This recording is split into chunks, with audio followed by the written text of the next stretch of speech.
সেটি ইতিহাসে স্বর্ণাক্ষরে লেখা আছে। 90-এর গণতান্ত্রিক আন্দোলনেও আপনারা জানেন চিকিৎসকদের শহীদ হওয়ার মাধ্যমেই অগ্ন্যুৎপাত ঘটেছিল। একইভাবে 24-এর এই ছাত্র জনতার বিপ্লবেও চিকিৎসকগণ তাদের যথাযথ ভূমিকা পালন করেছে। দেশ এক ক্রান্তিকাল অতিক্রম করছে। এই যে ছাত্র জনতার যে ত্যাগ, ছাত্র জনতার যে অভ্যুত্থান, এটাকে প্রাতিষ্ঠানিক এবং আইনগতভাবে সংরক্ষণের দাবি আজকের সবচেয়ে বড় দাবি। এবং একই পাশাপাশি আমাদের আগামী দিনের গণতন্ত্রের ফ্রেমওয়ার্কটা কি হবে, কাঠামোগত কীরকম হলে আমাদের জন্য ভালো হয়, এই দেশের জন্য, জাতির জন্য ভালো হয়, সেই প্রশ্নই এখন আপনারা দেখছেন যে ঘূর্ণয়মান। সেক্ষেত্রে দেশের চিকিৎসক সমাজের প্রতিনিধিত্বকারী সংগঠন ন্যাশনাল ডক্টরস ফোরামও তার মতামত এবং ভূমিকা সংহত করতে চায়। তারই ধারাবাহিকতায় আমরা আজকে এই সেমিনারের আয়োজন করেছি এবং আমরা এই সেমিনারের আজকের কিনোট পেপার হিসাবে আমরা উপস্থাপন করছি সংখ্যানুপাতিক পদ্ধতিতে নির্বাচন, গণতন্ত্রের পথে নয়া দিগন্ত।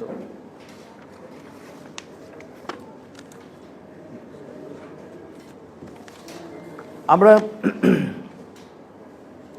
ভূমিকায় যেটা বলেছি যে বাংলাদেশের গণতন্ত্র, বাংলাদেশের রাজনৈতিক কাঠামো এটি ক্রান্তিকাল অতিক্রম করছে। এদেশের রাজনৈতিক দলগুলোর যে পরিস্থিতি, আমাদের পারস্পরিক আস্থা এবং সুসম্পর্কের অভাব, এমনকি দলগুলোর মধ্যে পর্যাপ্ত গণতন্ত্রের অভাব, এর ফলাফল যেটা জানাচ্ছে রাজনীতির প্রতি জনগণের অনাস্থা তৈরি হয়ে যায়। এর বহিঃপ্রকাশ আমরা নানাভাবে দেখেছি। বিরাজনীতিকরণের আমরা প্রচেষ্টাও দেখেছি এবং নানারকমভাবেই আমাদের বাংলাদেশের গণতান্ত্রিক কাঠামো মোটা দাগে বলতে হবে সংকটাপন্ন। আমরা যেটা দেখছি 53 বছরে এই দেশের স্বাধীনতা লাভের পর গণতন্ত্রের চর্চা আমরা যেটা দেখেছি সেটা হলো ভোটের মাধ্যমে জনগণের মতামত নেওয়ার চেষ্টা। কিন্তু সে চেষ্টায় আমরা যেটা দেখেছি সেটা হলো মানি এবং মাসেলের অপব্যবহার। মানি এবং মাসল এই দুটো আমাদের রাজনীতিতে বড় ভূমিকা রেখেছে, আমাদের গণতান্ত্রিক উত্তরণে বড় ভূমিকা রেখেছে। বলা যায় যে কখনো কখনো অপশক্তির কাজ করেছে। জনগণের মতামত এবং চাহিদার প্রতিফলন অনুপস্থিত থেকেছে। এখানে যেটা হয়েছে যে একটি দল যখন মেজরিটি পেয়ে যায় তখন সে পুরোটাই দখল করতে চায়। আমরা যদি খুব সহজ করে বলি যে 51% ভোট পেলে পুরোটা দখল হয়ে যায়, পুরোটাই তাদের হয়ে যায়, 49 ভাগের কোনো আর মতামত থাকে না। এটা হলো বর্তমান পরিস্থিতি, যেটা আমরা বলি এফপিটিপি পদ্ধতি। এফপিটিপি মানে হলো ফার্স্ট পাস্ট দ্য পয়েন্ট। যে মেজরিটি পেল সেটা যেরকম মেজরিটি হোক সেই সবটা পেয়ে গেল, অন্যদের কিছু করা থাকে না, মতামত প্রতিফলিত হয় না। এটা অনেকটা বলা যায় যে উইনার টেক অল। এই পরিস্থিতি আমাদের বর্তমান রাজনীতির যে ভোটের যে পরিস্থিতি, এই প্রেক্ষিতে অধিকাংশ রাজনৈতিক দল পিআর পদ্ধতির কথা বলেছে, প্রফেশনাল রিপ্রেজেন্টেটিভের কথা বলেছে। আমরাও এখন চিকিৎসক সমাজের পক্ষ থেকে আমাদের বিশ্লেষণ, আমাদের অধ্যয়ন, আমরা এই দাবি জানাচ্ছি যে বাংলাদেশের আগামী দিনের ভোটের রাজনীতিটা হওয়া উচিত পিআর পদ্ধতিতে। প্রফেশনাল রিপ্রেজেন্টেটিভ হয় আমরা যুক্তিযুক্ত মনে করছি। আমরা আমাদের মতামত জানাচ্ছি, এর চেয়ে ভালো কোনো মতামত কেউ দিতে পারলে আমরা সেটা শুনব এবং সে অনুযায়ী আমরা আমাদের মতামত জানাবো। আমরা যেটা মনে করি তাতে আসন বন্টন হবে, জনমতের কার্যকর প্রতিফলন হবে। তা নাহলে কি হচ্ছে, আপনি যদি 51 ভাগের মতামত থাকে তো 49 ভাগের কোনো মতামতই আর থাকে না, এই ভোটগুলোর জন্য পচে যায়। সেজন্যই বিশিষ্ট রাষ্ট্রচিন্তক আর্নেস্ট লিসপার্ট উনি বলেছেন, representation is not just about counting heads but about making heads count. কীভাবে মতামতটা আসছে আনা যায় সেটা হলো বড় কথা, শুধু সংখ্যা গুণটা বড় কথা না।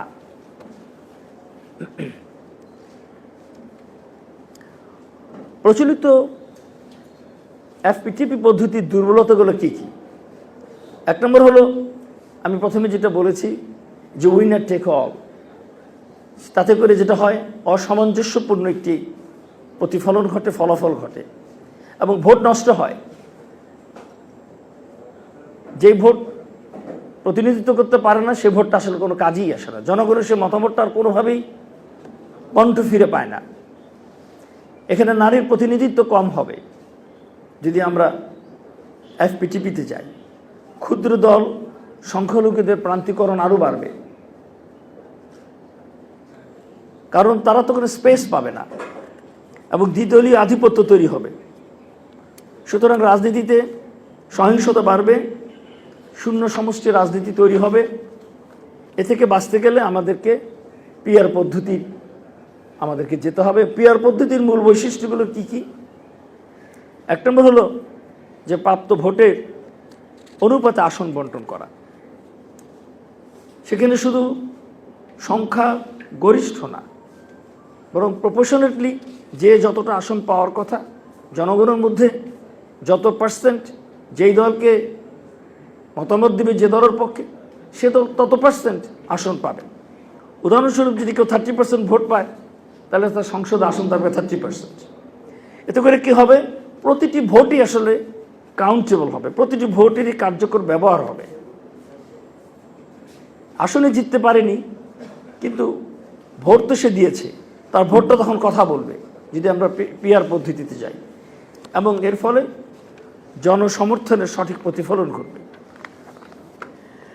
পিআর পদ্ধতির আরও যদি আমরা সুবিধার কথা বলি তাহলে 1 নম্বর হলো যে সবার জন্য ন্যায্য প্রতিনিধিত্ব থাকবে, প্রতিটি ভোটের কার্যকর ব্যবহার হবে, ভোট নষ্ট হবে না, আস্থা বৃদ্ধি পাবে, জোট এবং সমঝোতা বাড়বে, রাষ্ট্রের রাজনৈতিক বিভাজন কমবে, রাজনৈতিক সহ অবস্থান এবং স্থিতিশীলতা নিশ্চিত হবে, শক্তিশালী বিরোধী দল এবং কার্যকর সংসদ হবে। কারণ এখন 51% ভোট পেয়ে যেই দল ক্ষমতায় গেল, 49% ভোট পেয়ে আরেক দল রাজপথে থাকলো। তাহলে কি হয়? আমাদের দেশে সংসদ নীরব হয়, রাবার স্টাম্পের কাজ করে, আর রাজপথ বরাবরই গরম থাকে, নানা রকম রাজনৈতিক অস্থিতিশীলতা তৈরি হয়, নানা রকম কর্মসূচি থাকে।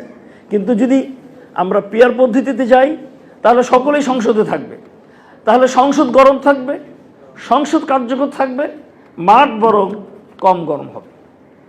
এতে করে জনগণের ভোগান্তি কমবে, আলোচনাটা রাজনৈতিক পর্যায়ে সংসদই হবে, সিদ্ধান্তটা সেখান থেকে বের হয়ে আসবে, এবং নির্বাচনের সুষ্ঠু নির্বাচন এবং স্বচ্ছতা বৃদ্ধি পাবে। তার কারণ হলো তখন আর পার্সোনাল ক্রাশ থাকবে না, তখন ব্যক্তির একার জিতার প্রশ্ন থাকবে না, তখন আসবে পার্টির জিতার প্রশ্ন।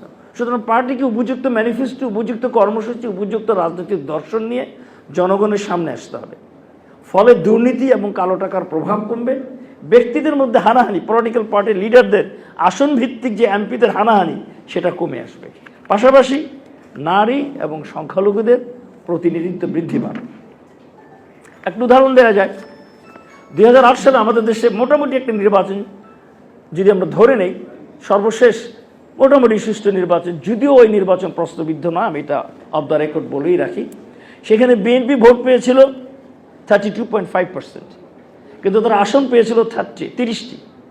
কিন্তু যদি পিআর পদ্ধতিতে হতো তাহলে বিএনপি সেই সংসদে আসন পেত 96টি, তো সেটা তো বিএনপির জন্যই ভালো ছিল। একইভাবে জাতীয় পার্টি ভোট পেয়েছে 7.4%, তারা তখন আসন পেয়েছে 27টি, তখন তাদের আসন প্রকৃত আসন দাঁড়াতো 21টি। জামাত ইসলামী ভোট পেয়েছিল 4.7%, সেখানে জামাত আসন পেয়েছে মাত্র 2টি, কিন্তু পিআর পদ্ধতিতে গেলে জামাত আসন সংরক্ষণ করতে পারত 14টি। আওয়ামী লীগ সেই সময় ভোট আসন পেয়েছিল 230টি। যদি পিয়ার পদ্ধতি থাকতো তাহলে তারা আসন পেত 144টি। এতে করে একটা রাজনৈতিক সাম্য থাকতো। কিন্তু এতে না করে কি হচ্ছে, প্রান্তিকতা তৈরি হচ্ছে। এতে না করে রাবার স্টাম্প হয়েছে, এতে না করে আধিপত্যবাদ তৈরি হচ্ছে, ফ্যাসিস্ট তৈরি পথ সুগম করে দিয়েছে। কিন্তু যদি পিয়ার পদ্ধতি থাকতো তাহলে বিএনপি এবং জামাত মিলে তখন 120টার মতো আসন পেত। প্রকৃত অর্থে পেয়েছে আপনার মাত্র 32টি আসন, মানে আরো 4 গুণ আসন বেশি পেয়ে যেত তখন যদি পিয়ার পদ্ধতি থাকতো। এটা একটা এক্সাম্পল আমরা দিলাম যে এতে করে কি হতো, যে রাজপথের হানাহানি কমে যেয়ে সংসদেই আলোচনাগুলো সীমাবদ্ধ থাকতো এবং প্রাণবন্ত সংসদের আলোচনা হতো। এখন বর্তমানে পিয়ার পদ্ধতির পক্ষে বিপক্ষে কি অবস্থা সেটা যদি আমরা দেখি, তাহলে আমরা দেখছি যে রাজনৈতিক দলগুলোর মধ্যে জামাত ইসলামী, ইসলামী আন্দোলন, এনসিপি, এবি পার্টি, গণ অধিকার পরিষদ, কমিউনিস্ট পার্টি সকলে পিয়ার পদ্ধতির পক্ষে। বিপক্ষে আছে কে? বিএনপি। বিএনপির যুক্তি কি? বিএনপির যুক্তি হলো বিভক্তি ও অস্থিতিশীলতা নাকি তৈরি হবে পিয়ার পদ্ধতিতে। তো আমরা দেখছি বরং আরও আস্থা তৈরি হবে, আলোচনা তৈরি হবে এবং সংসদ প্রাণবন্ত হবে। জামাত বলছে পিয়ার পদ্ধতি সবচেয়ে গ্রহণযোগ্য, নিরপেক্ষ। আর ইসলামী আন্দোলন যে স্টেটমেন্ট দিয়েছে সেটা হলো পিয়ার পদ্ধতি হলো মাদার অফ অল রিফর্ম। ওনাদের দাবি হলো যে রিফর্মেশনই করেন বর্তমান সময়ের জন্য সবচেয়ে জরুরি হলো গিয়ে পিয়ার পদ্ধতিতে গণতান্ত্রিক কাঠামো তৈরি করা। আমরা যদি বিশ্লেষকদের মত নেই, বিশেষজ্ঞদের মত নেই, আমাদের দেশের বিশিষ্ট রাষ্ট্রচিন্তক, নির্বাচন বিশ্লেষক অধ্যাপক তোফায়েল আহমেদ সাহেব বলেছেন পিয়ার পদ্ধতিতে স্বৈরশাসন প্রতিরোধ করে পিয়ার পদ্ধতি এবং সুশাসন নিশ্চিত করে। আমরা বিশিষ্ট রাজনৈতিক বিশ্লেষক, বহু গ্রন্থের লেখক মহিউদ্দিন আহমেদ একসময় ছাত্রলীগ করতেন, পরে জাসদ করেছেন, এখন রাজনৈতিক বিশ্লেষক হিসেবে আপনারা দেখেছেন ওনার চমৎকার বই আমাদের সামনে আছে। উনি বলেছেন প্রতিটি ভোট সংসদে সমানভাবে প্রতিফলিত হয় যদি আমরা পিয়ার পদ্ধতিতে যাই, এবং অল্প ভোট পেলেও সবাই কম বেশি সংসদে আসতে পারে। এতে করে রাজনৈতিক হতাশা কমে যায়, লেজুর ভিত্তিক চিন্তা কমে যায়, দল বর্ডার ক্রস করা, দল ত্যাগ করার প্রবণতা কমে যাবে। আন্তর্জাতিক অভিজ্ঞতা কি? বিশ্বের 100টারও বেশি দেশে পিয়ার পদ্ধতি আছে এবং সবচাইতে উন্নত দেশ যারা organisations of economic cooperation and ডেভেলপমেন্টের যে দেশগুলো আছে তা 70% পিয়ার পদ্ধতিতে কাজ করছে। 37টি দেশ আছে OECD, 37টি দেশ, এর মধ্যে 25টি দেশে এখন পিয়ার পদ্ধতি কাজ করছে। ইউরোপের 21টি দেশে পিয়ার পদ্ধতি, জার্মান, সুইডেন, স্পেন, এখানে আমরা এই দেশগুলোতে দেখছি, প্রতিনিধিত্বকারী দেশগুলোতে দেখছি যে পিয়ার পদ্ধতি কাজ করছে। 1989 সাল থেকে শ্রীলঙ্কাতে পিয়ার পদ্ধতি নিয়ে ওরা নির্বাচন করছে। নেপালও আংশিক পিয়ার পদ্ধতি নিয়ে শুরু হয়েছে। নারীর প্রতিনিধিত্ব এবং স্থিতিশীলতা পৃথিবীর এই দেশগুলোতে বেড়েছে। আন্তর্জাতিক অভিজ্ঞতা আমরা আরও দেখছি যে স্থিতিশীলতা বৃদ্ধি পায়। জোটভিত্তিক রাজনীতির কারণে বিভিন্ন রাজনৈতিক দলের মধ্যে আলোচনা এবং সমঝোতা তৈরি হয় এবং পলিসি লার্জ বা হঠাৎ করে কোনো নীতির পরিবর্তন হওয়া, এটা থেকে রাষ্ট্রগুলো রক্ষা পায়। উদাহরণ হিসেবে বলতে পারি আমরা যে নিউজিল্যান্ডে 1996 সাল থেকে মিক্সড মেম্বার প্রপোর্শনাল পদ্ধতিতে ওদের নির্বাচন চালু করেছে ওরা।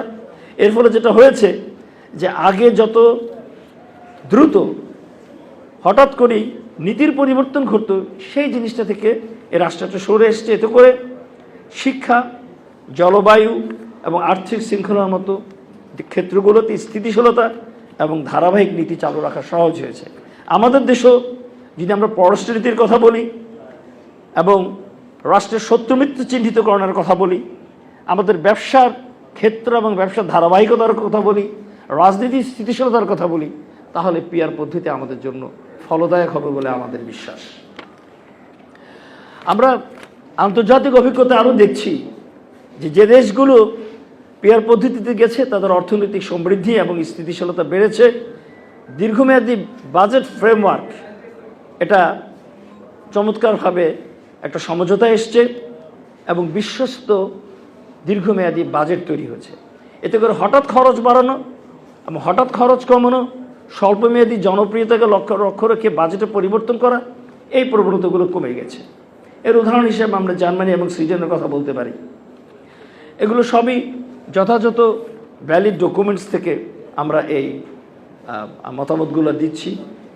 এবং দেখেন, সামাজিক নীতি এবং মানব সম্পদ উন্নয়নের ক্ষেত্রেও পিআর পদ্ধতি খুবই ভালো কাজ করে। আমরা দেখছি যে পিআর পদ্ধতি যে দেশগুলো গ্রহণ করেছে তাদের আয়ের বৈষম্য কমে এসছে, ধনী গরিবের বৈষম্য কমে এসছে, সামাজিক খাতে ব্যয় বৃদ্ধি পেয়েছে। জাতিসংঘের মানব উন্নয়ন সূচক SDI, হিউম্যান ডেভেলপমেন্ট ইন্ডেক্স স্কোরে তারা এগিয়েছে। এর ফলে কী হয়েছে? স্বাস্থ্য, শিক্ষা ও জীবনমানের উন্নতি স্পষ্ট হয়েছে। সেজন্য পিআর কাঠামোতে বেশি দল ও বেশি কণ্ঠস্বর নীতি নির্ধারণে অংশ নেওয়ার ফলে বাজেট ও আইন প্রণয়নে জনকল্যাণই অগ্রাধিকার পায়। সেক্ষেত্রে আমরা নরওয়ে, সুইডেন ও নেদারল্যান্ডস এই তিনটি দেশে ধারাবাহিক সামাজিক নিরাপত্তা, শিক্ষা ও স্বাস্থ্যসেবায় বিনিয়োগ যে প্রাধান্য পেয়েছে সেই উদাহরণগুলো তুলে ধরতে পারি। আমরা মনে করি পিআর পদ্ধতি হবে প্রপোর্শনাল রিপ্রেজেন্টেশন, এই পদ্ধতি হবে গণতান্ত্রিক দর্শনে বাংলাদেশের জন্য নতুন দিগন্ত। আমরা মনে করি এই পদ্ধতির মাধ্যমে একটা অন্তর্ভুক্তিমূলক, স্থিতিশীল কার্যকর সংসদ তৈরি হবে। আমরা মনে করি জনগণের সার্বভৌমত্ব সঠিকভাবে পুনঃপ্রতিষ্ঠা লাভ করবে।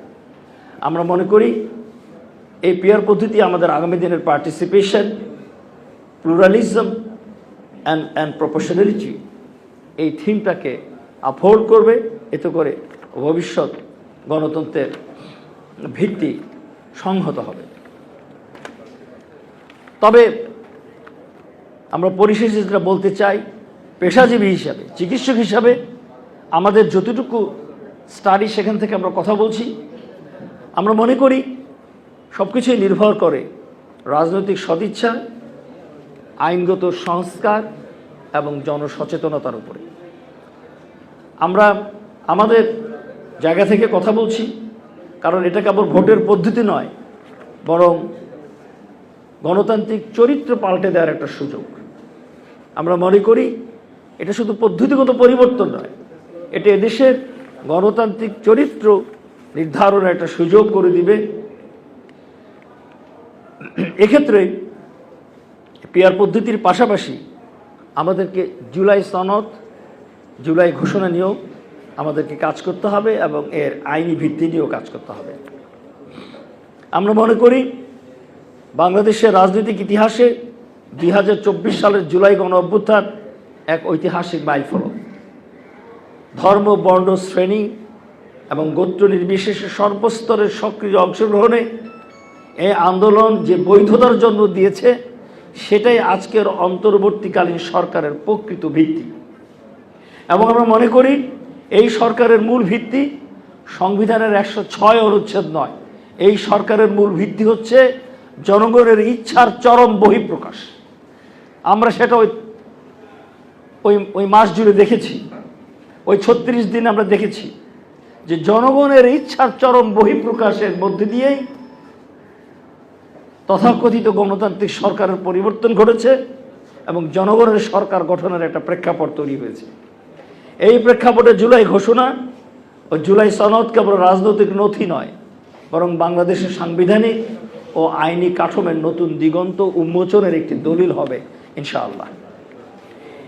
এই জুলাই সনদের আইনি ভিত্তির জন্য আমরা যে বিশেষজ্ঞদের মতামত পাচ্ছি, এক্ষেত্রে ডাক্তাররা বিশেষজ্ঞ নয়, আমরা এটা বিনীতভাবে স্বীকার করে নিচ্ছি। কিন্তু আমরা সারফেসে যা দেখছি তাতে যেটা দাঁড়াচ্ছে, রাষ্ট্রপতির ঘোষণাপত্র প্রক্লেমেশনের মাধ্যমে এটা হতে পারে। যেমন 1971 সালের 10ই এপ্রিলে যে স্বাধীনতার ঘোষণাপত্র ছিল, একইভাবে আমরা আন্তর্জাতিক প্রেক্ষাপটেও লিঙ্কনের ইমানসিপেশন ও প্রক্লেমেশন 1863 এটা আমাদের জন্য একটা এক্সাম্পল। এই হিসাবে আমরা আলোচনাটা নিয়ে আসতে পারি, অথবা আমরা গণভোট বা রেফারেন্ডামের মাধ্যমে আমরা জুলাই সনদের, জুলাই ঘোষণার আমরা আইনগত ভিত্তি তৈরি করতে পারি। এটা আমাদের আলোচকরা, এখানে আমাদের আইন বিশেষজ্ঞগণ আছেন, সাংবাদিকবৃন্দ আছেন, সমাজের নানা স্তরের বিশেষজ্ঞবৃন্দ এখানে আছেন, চিকিৎসকবৃন্দ আছেন। ওনারা আমাদের আজকের এই আলোচনা, আমাদের এই সেমিনারকে আশা করি ওনাদের গুরুত্বপূর্ণ মতামত দিয়ে আমাদেরকে ওনারা সমৃদ্ধ করবেন এবং এখান থেকে একটা চমৎকার সিদ্ধান্ত নিয়ে হয়তো আমরা আজকের এই প্রোগ্রামের সমাপ্তি ঘোষণা করতে পারব। সকলকে আমাদের আজকের এই অনুষ্ঠানে অংশগ্রহণের জন্য, বিশেষ করে আমাদের অতিথিবৃন্দকে আন্তরিক মোবারক জানিয়ে আমি শেষ করছি।